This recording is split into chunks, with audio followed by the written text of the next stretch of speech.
Havana.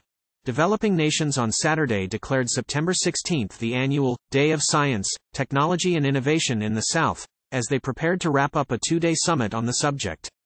We note with deep concern the existing disparities between developed and developing countries in terms of conditions, possibilities and capacities to produce new scientific and technological knowledge, the final declaration of the G77 group of developing nations in China said.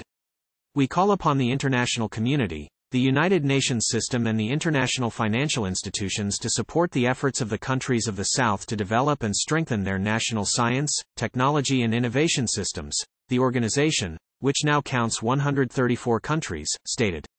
The statement cited the pandemic and unequal distribution of vaccines as an example, pointing out that all but Cuba's were developed outside the bloc and rich nations were disproportionately vaccinated. China maintains that it is not a G77 member, despite being listed as one by the bloc, but Beijing says it has supported the group's legitimate claims and maintained cooperative relations.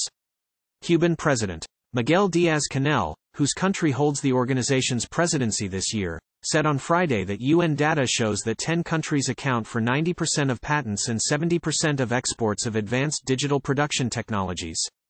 Creation and dissemination of advanced digital production technologies worldwide remain concentrated, with minor activity in most of the emerging economies, he said.